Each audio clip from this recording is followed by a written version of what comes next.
Hello, Arjo Huntley NASSM attendees. My name is Joe Englehart. I was just a regular Joe, if you can call playing baritone in the marching band and studying architecture at Texas Tech University regular. But my whole world changed as of March 16, 2009, while on a camping and hiking trip with some college friends over spring break. The place, the Davis Mountains in West Texas, the terrain rugged and remote. My friends Monica, Blake, Zach, and I followed a dried up riverbed up the side of a mountain. We did a bit of light climbing, but always with someone there to assist. This is the last photo that I took with my camera before I fell 30 feet down the mountain after reaching for a rock that broke free while climbing. A rescue team had to carry me off the mountain as the terrain was not conducive to a chopper landing. It took 5 hours for me to get to the Trauma Center and Medical Center Hospital in Odessa. This is a photo of me in the ICU shortly after my initial surgery. I was on the ventilator for a month due to the severity of my lung contusion. I was in a halo for 4 months.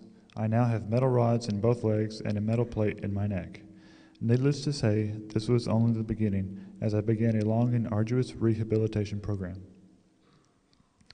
And this is where my connection with Arjo Huntley's impressive safe patient handling program, along with diligence process training, came into play.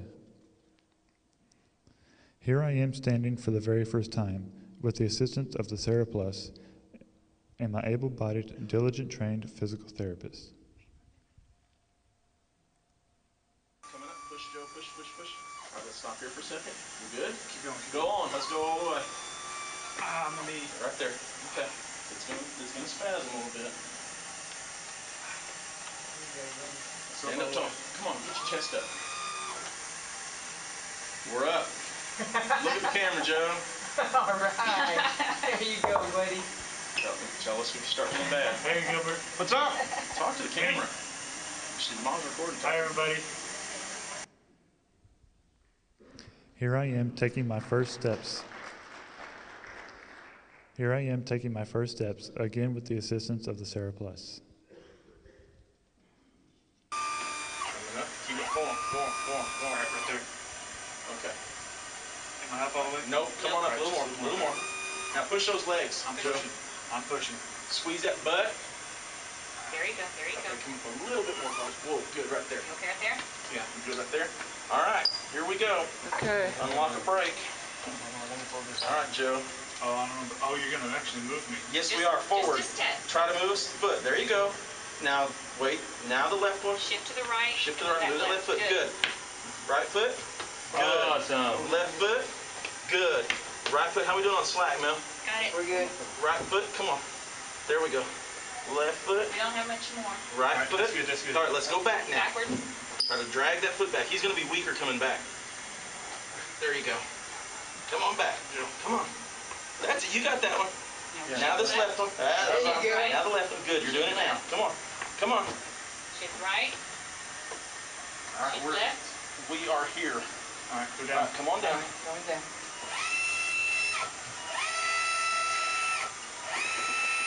Okay. Oh, good.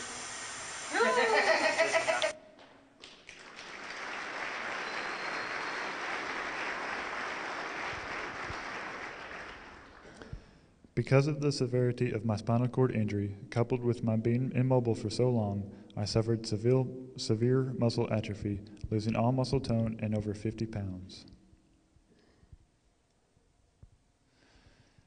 And much like Arjo Huntley's motto, with people in mind, I could not have endured all the sudden trauma, long hospital stay, and rehabilitation process without all the wonderful and dedicated people who were there and supported me throughout the process.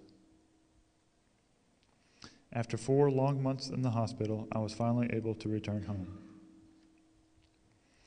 And after 5 more months of ongoing physical therapy, returning to Texas Tech in January 2010, and finally graduating in December 2011, I am proud to say I'm improving every day, thanks to Arjo Huntley and their continuous focus on people in mind.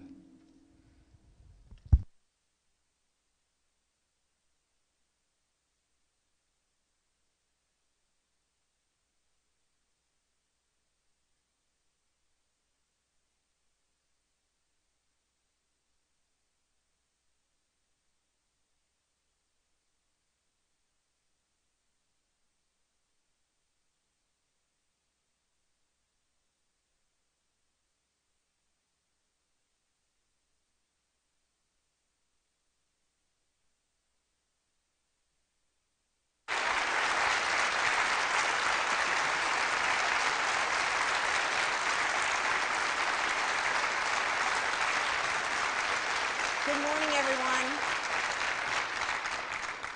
Good morning, everyone. Thank you for that warm welcome. My name is Heather McBride. I'm a diligent consultant in Texas, and I've worked with Medical Center Hospital for the past 5 years. This is Joe. Hello. This is Eva Garcia. She is the Director of Physical Medicine and Rehab, one of the co-champions at Medical Center Hospital, who was pivotal in getting the program started, as well as Sharon Lloyd here in the front row, who is also her co-champion, and she is the Director of Emergency Preparedness and Safety, and was also very pivotal in the success of their program, and to leading to the moment where they were able to have such a successful story with Joe. So we're going to talk, but first things first. How's everything going? How was your weekend? Excellent. I've had a good time here. Great. And some of you might have seen the dancing moves of Eva and Joe last evening at the 80s party. So we really want to just kind of have a conversation and really just let you in on kind of what their experiences were with Diligent and that kind of thing. So Joe, when you guys were doing these YouTube videos, did you just tell us a little bit about that and kind of how? Well, my whole idea was behind the videos was to keep in touch with all my friends and family because they were scattered out through the entire state, and I was stuck in little old Odessa, Texas. So. And so little did we know that those videos went viral across Arjo-Huntley globally and have really been impactful for us. So I want to thank you for, one, improving the practice of the therapists and the nurses at Medical Center Hospital, but also really helping to improve us as a company to really show how this equipment, it's not about the equipment, and it's really about with people in mind. And so thank you so much for that. And you have really, truly impacted, so many people through this. I keep telling you that every time I talk to you, Joe. I hear it every day. That's right. So how did you feel when they brought the Sarah Plus in that first time? Well, Joe came to me, my therapist at the time. He was like, well, how do you feel like standing? I was like, well, let's try it. Go ahead. And so they brought this big machine in, and I'm like, oh my gosh, this doesn't look good at all.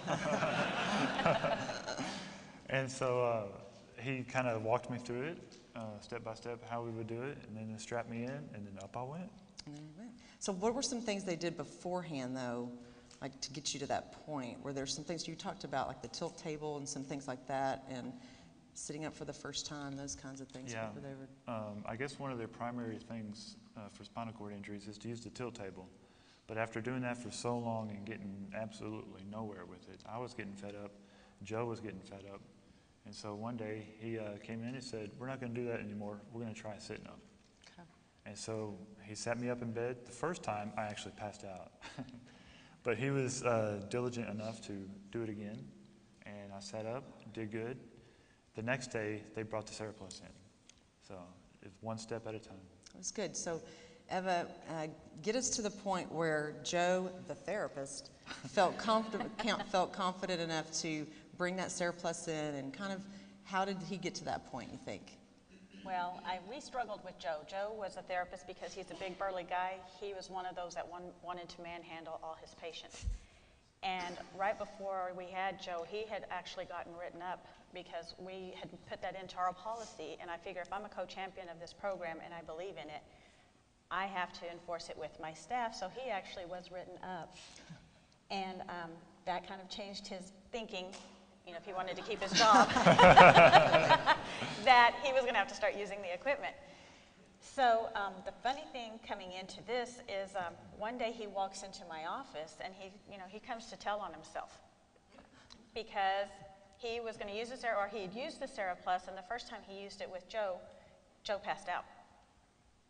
And so he, I guess after he passed out, came back, and I think this was what was really pivotal for both of them, was that I think Joe was at that point where he was ready to give up, and then Joe, the therapist, could see that in his eyes.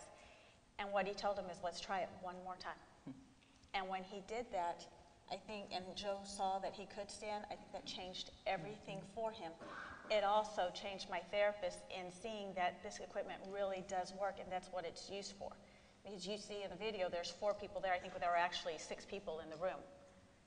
But to do what they did that day, it's phenomenal because it would have taken so many people to hold their knees, hold his butt, make sure he doesn't fall, hold the equipment, you know, trying to hold every single part. And that machine took out, or that piece of equipment took out so many parts of that. The fear factor was gone, you know, and all they had to focus on was just assisting Joe. And it's beautiful when you see it, but as a therapist, because I was a therapist, you know, practicing therapist before, I quit doing that so much because my back gave out on me because I was a manhandler and I'm a little girl. You know? Me too. So, and I think a lot of therapists can say that, but that's, you know, the difference that this piece of equipment made for us. So let's talk about fear factor. Joe, when we talked about, you know, one of the things you experienced, even when we talked with the executive team at Medical Center Hospital, what we do as part of the Diligent program, we come back each year and report to the executive team. So the C-suite, the CEO, the CFO, the CE, all the C's. And so we present their results. And one of the things I'd asked Sharon and Eva is like, can we have Joe come and visit the C-suite so they can see and put a face to their investment, if you will. And so Joe did. He walked in, and how'd that go, Joe? It went really well. I may have said a few choice words, but I think overall they were really impacted by my story. So one of the questions that they asked was, so Joe, how did you feel when they brought that machine in? And that's the choice words that Joe chose to say. But basically, you know, that he was fearful of falling.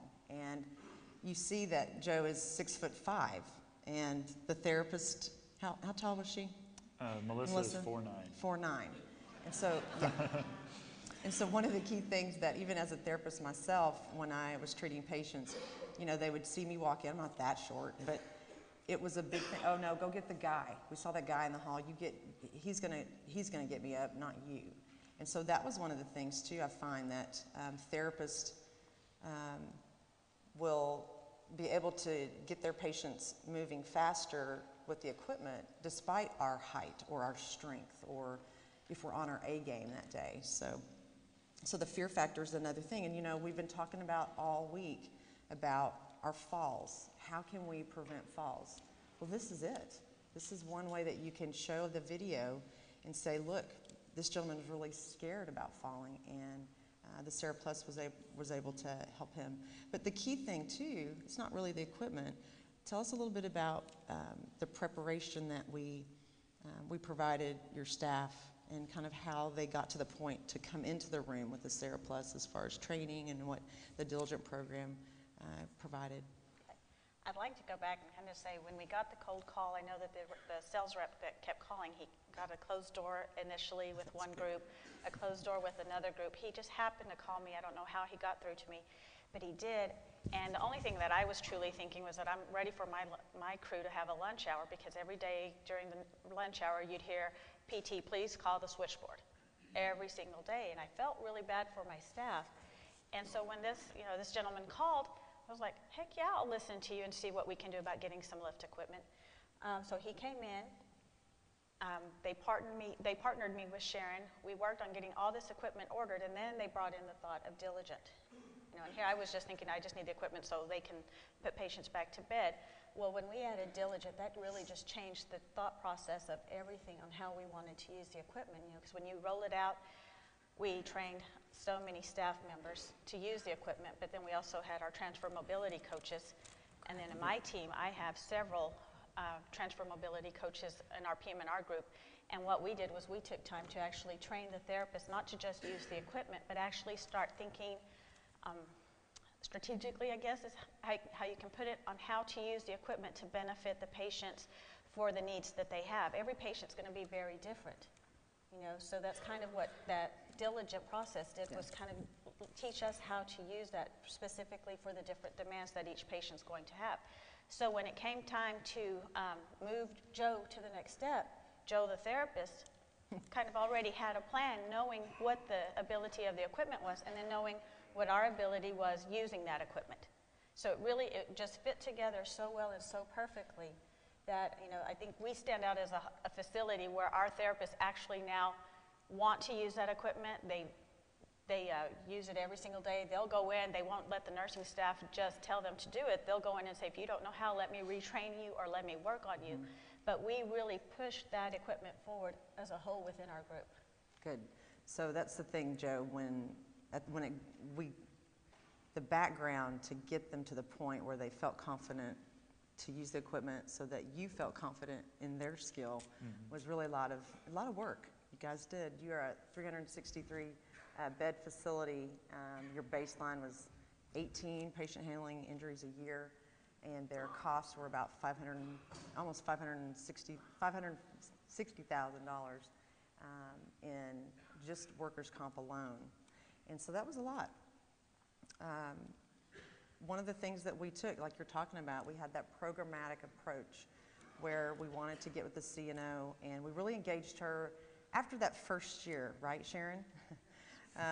We worked together. You know, I'm all about I'm a wow person. I want to do something that gets people's attention. I'm sure nobody's really surprised about that here in the room.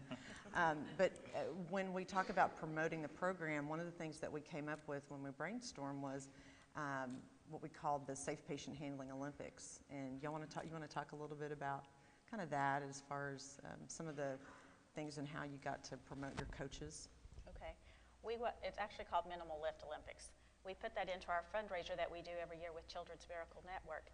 So what we did was we had teams that would sign up to do an obstacle course, transporting a patient through all kinds of different scenarios. We had you had to use slides, you had to use the Steady, you had to use Sarah Plus, as well as the Maxi Move. So I think we had the whole gamut of equipment there to use, and it turned out to be a big game.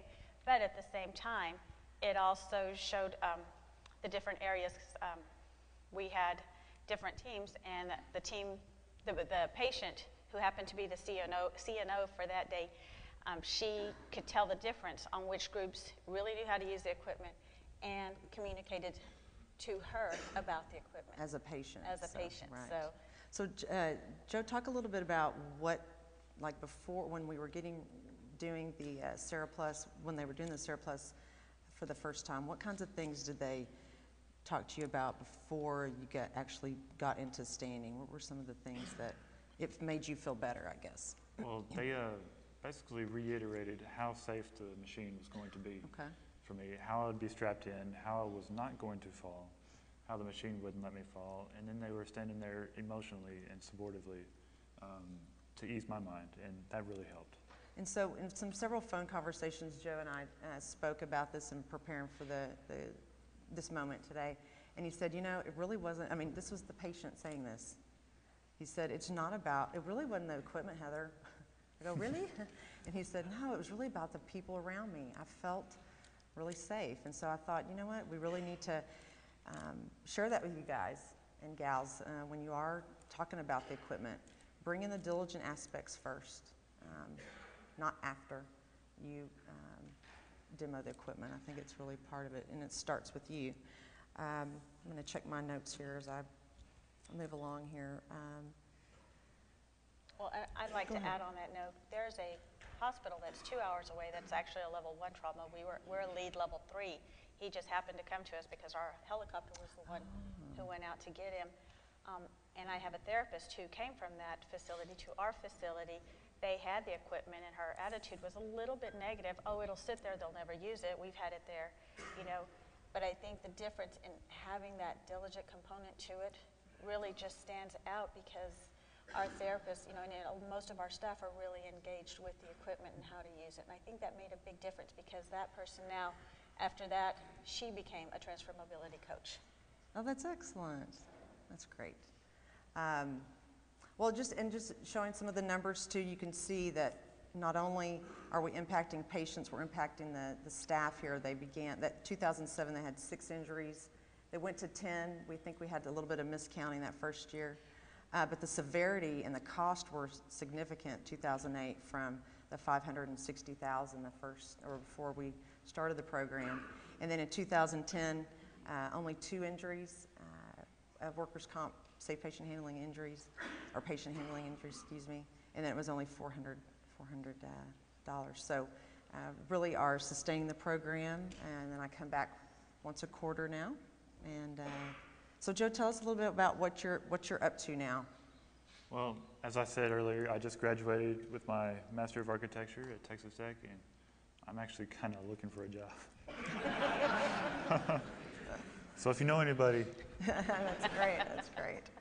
And well, I'm just pleased to be here with you, and thank you both so much for sharing your story. And again, I think not only are you have impacted other patients. Yeah, let's talk about that, because didn't you go on to another outpatient facility, and did you show the videos to another patient? Yes, when I did my outpatient therapy back in Paris, Texas, after I got out of the hospital, I found another spinal cord injury patient there with me, and I showed him my videos, and he was really impressed, and he said, I want to do that now. So I thought that was really cool. It is. I mean, I think for other people to see what you've done, I think it can be very motivational. So thank you so much. I think we've got some time for some questions, if anybody has some questions. See one right there. Okay.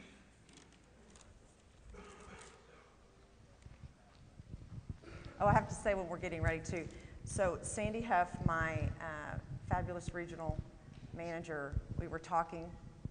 We saw Joe in Lubbock because we were at the other hospital trying to get them to do the Diligent program.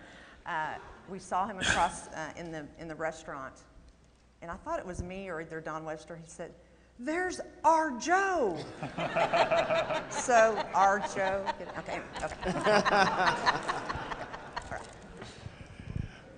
Well, congratulations on your progress, first of all. Thank you. I think it's terrific. One of the things I've had hospitals that have a lot of Serapluses, maybe they're not involved with Diligent, but they have part of their mobilization program that they have in physical therapy. And one of the big issues is the amount of staff that they need in situations like with Joe. Now, how many physical therapists were involved? Were there 2 in that room, or were there 6? What I had was one tech that was the guy up front. I had 2 PTAs and then 2 PTs. Okay. And the ones that were actually working with him was the PTA, the tech, and the other PTA. Okay. The 2 therapists had kind of come in just to watch to make sure everything was okay, but since Joe was actually the PTA who was treating him every single day, they let him take charge and go with that. And with the first step, we always wanted to make sure we had enough people there. But after that, I think it went down to just Carlos And Joe. And that's exactly what I wanted, because one of the issues that we run into is we don't have enough staff to always cover that. So you initially had them on the first round. Once he got up and you felt comfortable with it, it dropped down to 2 individuals, right? Right. I mean, this was a huge step for us. We had never taken a patient at that level and stood them up. This was the first time. It's not like this was easy money for us too. It was the very first time that we'd ever done this. So yeah, we were a little hesitant as well. We had the fear factor going on just as much as he did. I'm not going to lie about that. But you can see, and now the therapists use that every single day. I mean, it's like they almost have it on a leash sometimes. When they know that they call it a 2 peeps. Whenever they need 2 people. Oh, I love that. So that's whenever we need that. But usually that also means that the equipment is going to be involved. It's written in our plan of cares. Our therapists, when they do the evaluations, if they know that they need it, they automatically let the therapist who's going to be treating what a piece of equipment they're going to need and how they'd like them to go ahead and advance them through the equipment to where they, to increase their mobility. So it actually now is one of our modalities, just like a parallel bars would be, or an E-stem machine, anything like that. It's almost exactly the same as that. We think of it just as one of our pieces of equipment that we use to do our jobs. So the learning curve, basically, once you've got past your learning curve, it's not as staff intensive as it would have been on the initial steps. And I think that's something, when we're talking to PT, then they're looking at that video, the first thing they're thinking is all the people involved, if we can kind of move that along. But thank you very much. I appreciate it. You're welcome.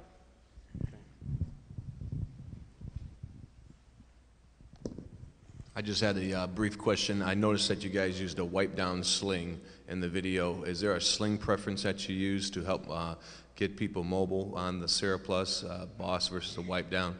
And then secondly, some of those units do have scales on them. Do you guys use the scale function to track the weight-bearing capability of that patient? With the Seraplus, we actually use the wipe down. That's all we've ever had, and that's what we continue to use. With the Seraplus, they have the scales, but I don't think anybody really depends on them for that. Now with the MaxiMoves, we use the disposable slings, and we do use the scales for those. I think we've actually even got one of our, Dr. Oliver, I can't remember what he is, but he has finally agreed to let us use that. Before, he was very strict on which scales he wanted, and he actually, once he saw the equipment and got comfortable with it, started letting the nurses use those scales. Is that for like dialysis? Dialysis, Maybe dialysis thank you. patients. For our dialysis patients. And we trained you on the walking sling, but I know a lot of therapists will use the wipeable sling. We see that quite a bit in our diligent customers. The walking sling will help give you that fall arrest system though. So I tend to go more on the conservative with the I'd like you guys to use the walking sling, but with the wipeable in that short a distance with that many people helping, it was okay to do. So. Any other questions? Stephanie?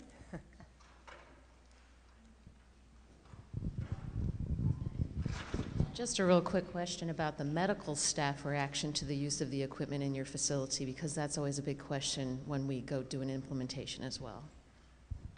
It's been a little bit tough. I think they were so used to staff just doing what they had to do to get things done. And since this was a whole change in culture as far as having to retrain them on how to move patients, and it's going to take a little bit longer initially, they were, things work the way they were, why do we have to change, that kind of attitude. But we're slowly but surely getting through. We met with anesthesia not too long ago to meet with them so that we can try to get them to switch over as well. That's been our toughest group, but we are working on that.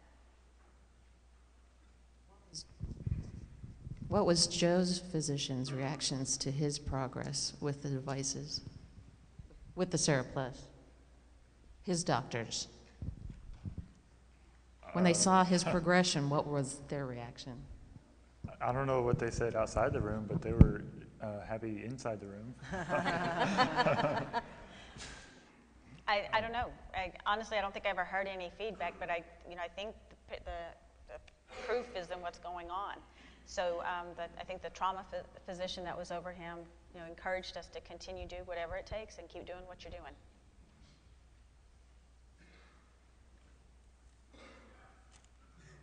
Anyone else? Okay. Well, thank you so much. And again, thank you, Joe, for sharing your story. Thank you for having me. And Eva, thank you so much for your support in the Diligent program. Sharon as well. Eladio, thank you so much for supporting the site. And thank you for listening to the story. And always remember, keep people in mind.